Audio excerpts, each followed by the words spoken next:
Bismillahirrahmanirrahim. Assalamualaikum warahmatullahi wabarakatuh. Apa kabar anak-anakku hari ini? Semoga kalian semua selalu berada dalam lindungan Allah Subhanahu wa taala, sehingga selalu dalam keadaan sehat dan tetap semangat dalam belajar, sehingga setiap hari kita mendapatkan ilmu-ilmu yang bermanfaat. Pada hari ini kita jumpa lagi dalam pelajaran pendidikan agama Islam, masih aspek Al-Quran dengan tema terbiasa membaca Al-Quran. Kali ini kita akan mempelajari surat At-Tin.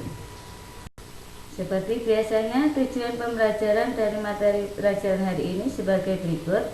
Yang pertama, siswa mampu membaca surat At-Tin dengan tartil dan benar. Yang kedua, mampu mengartikan surat At-Tin dengan benar. Yang ketiga, mampu menjelaskan isi kandungan surat At-Tin dengan benar. Yang keempat, mampu menghafalkan surat At-Tin dengan tartil dan benar. Dan yang kelima, mampu menyalin surat At-Tin dengan benar. Anak-anak, sebelum kita mempelajari murattal dan isi kandungan surat At-Tin ini, perlu diketahui bahwa surat At-Tin terdiri dari 8 ayat, merupakan surat ke-95 dalam mushaf Al-Quran, dan termasuk golongan surat Makkiyah karena diturunkan di Mekah.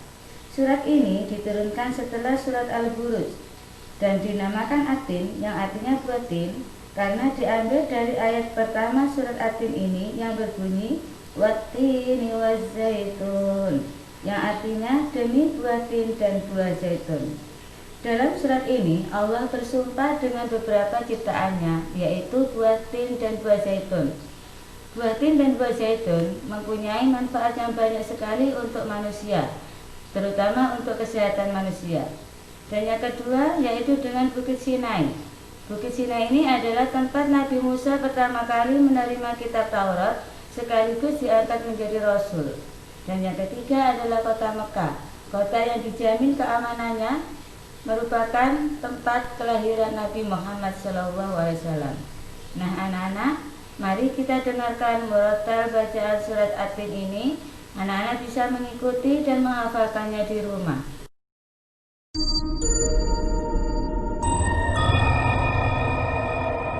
Bismillahirrahmanirrahim.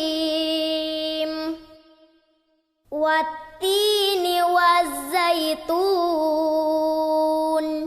wa turi sinin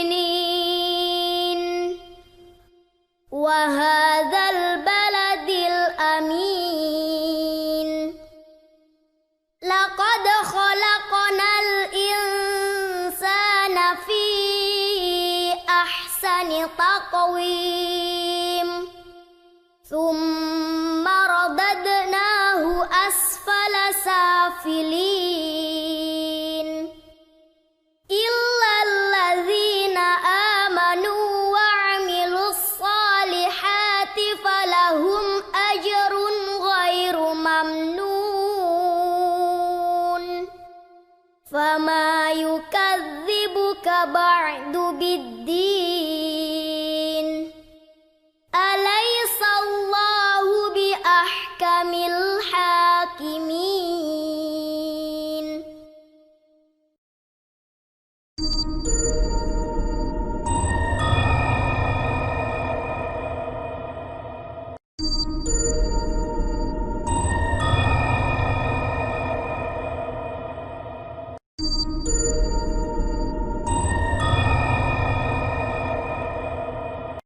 Nah anak-anak, setelah kita mendengarkan murattal bacaan surat At-Tin tadi, anak-anak bisa membaca dan mempelajari arti dari ayat-ayat tersebut yang terdapat pada buku paket Al-Islam kelas 4 pada halaman 13 dan 14.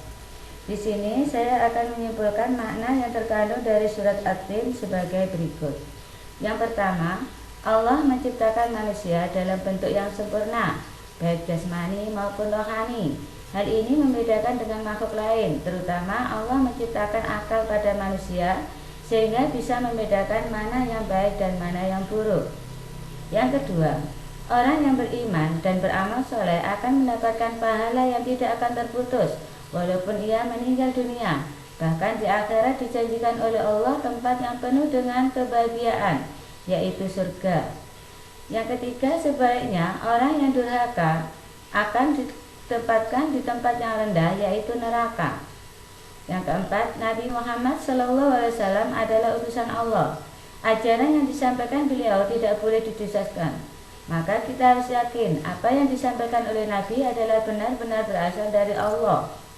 Dan yang kelima, pada ayat yang terakhir disebutkan bahwa Allah adalah hakim yang paling adil dan tidak ada yang bisa menandingi keadilan Allah di akhirat.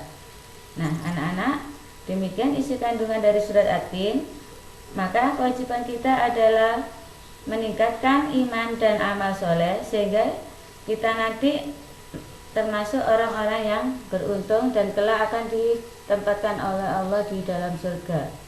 Nah, anak-anak, setelah kalian mengetahui isi kandungan dari surat At-Tin tadi, sebagai tindak lanjut dalam memahami pelajaran tadi, ada tugas mandiri yang harus dikerjakan oleh anak-anak semua, yaitu menjawab pertanyaan sebagai berikut.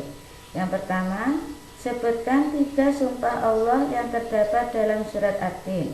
Yang kedua, tulislah bunyi surat At-Tin ayat keempat beserta artinya. 3. Apa kelebihan manusia dibandingkan dengan makhluk lain?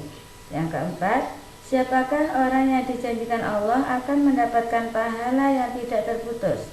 Dan yang kelima, mengapa manusia bisa ditempatkan Allah pada tempat yang rendah, yaitu neraka? Nah, anak-anak, setelah mengerjakan, jangan lupa jawaban dikirimkan ke ustazah ya. Demikian pelajaran hari ini. Terima kasih atas perhatiannya dan saya akhiri. Wassalamualaikum warahmatullahi wabarakatuh.